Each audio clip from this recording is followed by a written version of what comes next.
नमस्कार, जेके अपडेट में आपका स्वागत है। मैं हूं अश्विनी गुप्ता और मेरे साथ यहां पर मौजूद है जम्मू म्यूनसिपल कॉरपोरेशन की स्वच्छ भारत कमेटी के चेयरमैन हरदीप सिंह मनकोटिया। आपको जानकर खुशी भी होगी क्योंकि जम्मू नगर निगम को हाल ही में अगर बात करें तो प्लास्टिक वेस्ट मैनेजमेंट में भारत में दूसरा स्थान पर जो पुरस्कार है वो मिला है। इसके बारे में और बातचीत करने के लिए हम यहाँ पर मनकोटिया साहब से बातचीत करेंगे और इनसे जानकारी लेंगे कि किस प्रकार से और किस संस्था द्वारा ये जो पुरस्कार है जम्मू नगर निगम को दिया गया है। तो मनकोटिया साहब, सबसे पहले जेके अपडेट में आपका स्वागत है। तो ये बताएं कि ये जो पुरस्कार है किस संस्था द्वारा दिया गया और इसके क्या मापदंड हैं जो जम्मू नगर निगम को ये दूसरे पुरस्कार मिला है। सबसे पहले मैं आपका और आपके चैनल जेके अपडेट का जम्मू म्यूनसिपल कॉरपोरेशन में स्वागत करता हूं। ये हमारे लिए, हम जम्मू म्यूनसिपल कॉरपोरेशन के लिए और जम्मू वासियों के लिए बहुत खुशी की बात है कि हिंदुस्तान में हमें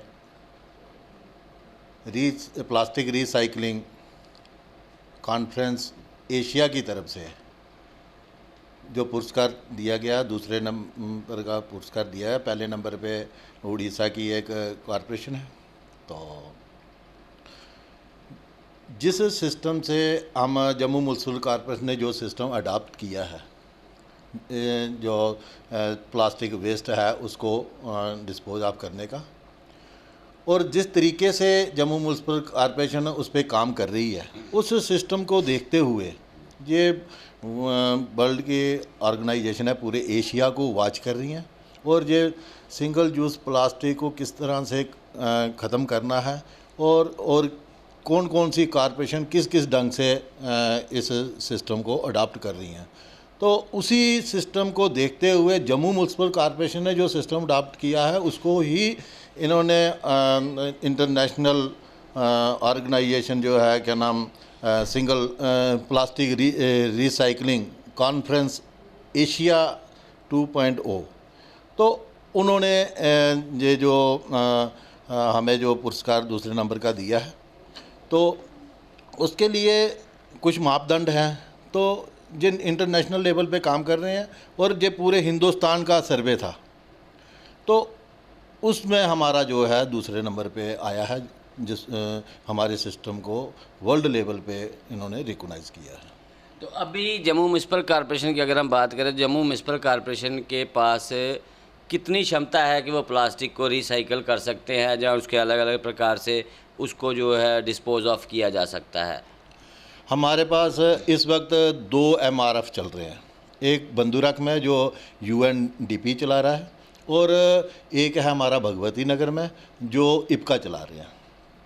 तो दोनों की कैपेसिटी जो है 5-5 टन पर डे की है, लेकिन अभी वहाँ पे इतना प्लास्टिक आ नहीं रहा है।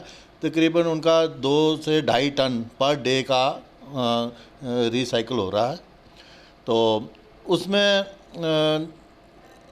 जो प्लास्टिक हमारा वेस्ट प्लास्टिक आता है, उसको हमारे कॉरपोरेशन जो है वो 16 कैटेगरीज़ में उसको सेग्रीगेट करते हैं और अलग अलग जिस जिस किस्म का वो 16 जो है उसको जिस जिस किस्म का जो जिस चीज़ को चाहिए होता है, तो वो वहाँ उनको उस इंडस्ट्री को, जैसे प्लास्टिक जो है बॉटल है, तो उसका जो वो उसको सेग्रीगेट करके उसका दाना बनाते हैं, तो वो टेक्सटाइल को क्या नाम सप्लाई करते हैं, जिससे जो पॉलिस्टर का धागा वगैरह बनता है।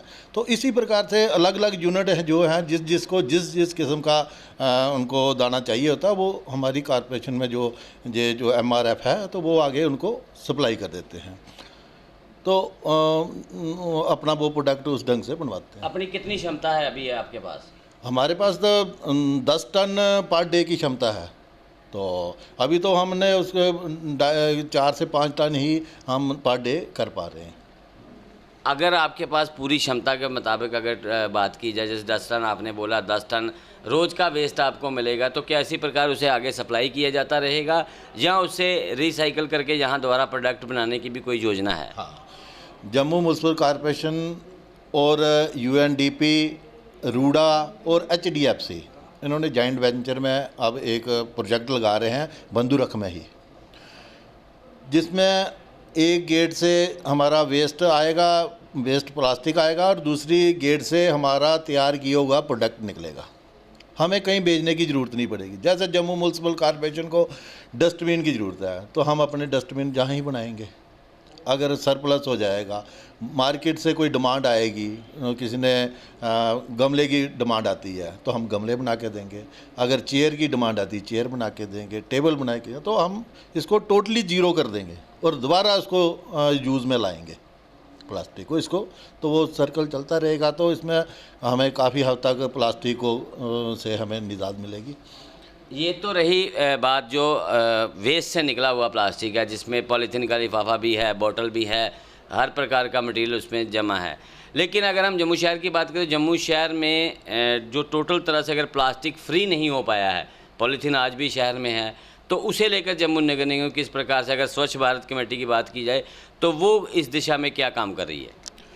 बड़े दुख के साथ कहना पड़ता है कि कई सालों से हम इसी को, प्लास्टिक जो सिंगल यूज़ प्लास्टिक को बैन करने की मुहिम चला रखी है, लेकिन हम उसमें कामयाब नहीं हो रहे हैं। वजह यह है कि हम सोर्स को ही नहीं बंद कर पा रहे हैं। जितनी देर हम सोर्स को ख़त्म नहीं करेंगे तो प्लास्टिक कैसे बंद होगा। पंजाब से आ रहे हैं, ट्रकों के ट्रक आ रहे हैं, सबको पता है, लेकिन उस पर कोई एक्शन नहीं है। अभी जैसे हमारे माननीय प्रधानमंत्री जी ने डेडलाइन दी हुई है कि 31 दिसंबर 2022 को हमें बिल्कुल इंडिया में जो सिंगल यूज़ प्लास्टिक को फ्री करना है।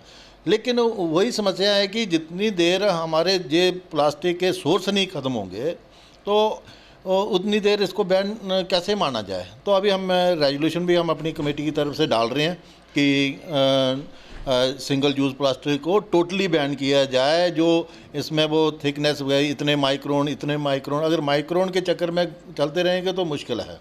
तो हम भी चाहते हैं कि जैसे हिमाचल ने टोटल बैन कर दिया है, तो उसी पैटर्न पे जम्मू म्यूनसिपल कॉर्पोरेशन भी काम करे।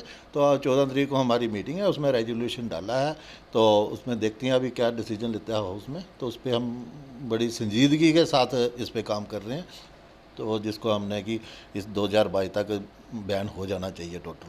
बहुत बहुत शुक्रिया हमसे बात करने के लिए। तो ये थे हरदीप सिंह मनकोटिया, जिन्होंने बताया कि किस आधार पर जम्मू नगर निगम को जो देश भर में दूसरा स्थान मिला है प्लास्टिक वेस्ट मैनेजमेंट के लिए। लेकिन अगर बात की जाए, जैसे सिंगल यूज़ प्लास्टिक को लेकर पूरे देश भर में अभियान शुरू है और प्रधानमंत्री नरेंद्र मोदी द्वारा भी जो दिसंबर 2022 की डेडलाइन निर्धारित की गई है। अब देखना ये है कि अगर प्लास्टिक वेस्ट मैनेजमेंट में जम्मू नगर निगम को दूसरा स्थान मिल रहा है, तो आने वाले समय में सिंगल यूज़ प्लास्टिक को लेकर जम्मू नगर निगम को कौन सा पुरस्कार मिलता है, ये तो समय ही बताएगा। फिलहाल मुझे अश्विनी गुप्ता को कैमरामैन शमी थापा के साथ दे इजाज़त। आप जुड़े रहे जेके अपडेट के साथ। जेके अपडेट रहे हमारे साथ। अगर आप ये वीडियो YouTube पर देख रहे हैं तो हमारे YouTube चैनल को सब्सक्राइब करें और बेल आइकन को क्लिक करें। अगर आप ये वीडियो Facebook पर देख रहे हैं तो हमारा Facebook पेज लाइक जरूर करें। For advertisement please contact 7051091811।